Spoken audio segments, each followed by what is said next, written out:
Opposition की दो बड़ी पार्टियों में कशीदगी हर गुजरते दिन बढ़ रही है।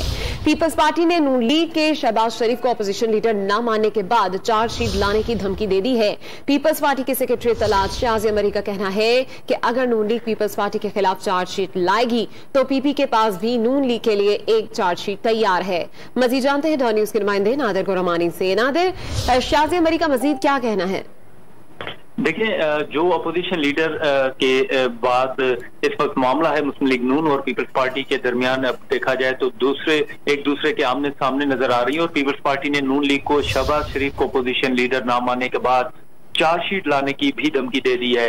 पीपल्स पार्टी ने पीडीएम की स्टीयरिंग कमेटी के इजलास बुलाने पर सवालात उठाते हुए मुस्लिम लीग नून को फरहतुल्लाह बाबर की हार का जिम्मेदार भी करार दिया है और मुस्लिम लीग नून से माफी मांगने का भी मुतालबा किया गया है। शाजी अमरी का कहना है कि अगर मुस्लिम लीग नून पीपल्स पार्टी के खिलाफ चार्जशीट लाएगी तो पीपल्स पार्टी के पास भी मुस्लिम लीग नून के खिलाफ चार्जशीट मौजूद है।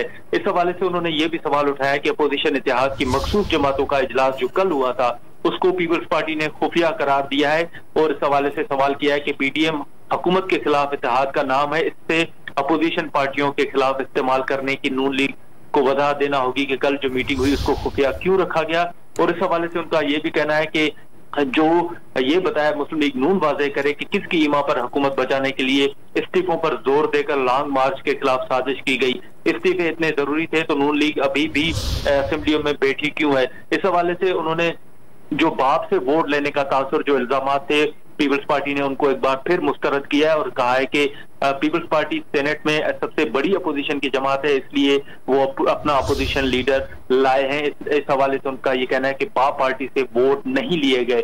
तो इस हवाले से जो कल पीडीएम की स्टीयरिंग कमेटी की मीटिंग हुई थी उस पर भी पीपल्स पार्टी ने अपने तहफुजात का इजहार किया है और नून लीग को चार्जशीट लाने की धमकी देने के साथ साथ फरहतुल्लाह बाबर की हार का जिम्मेदार करार देने के साथ साथ उनसे माफी मांगने का भी मुतालबा कर दिया है।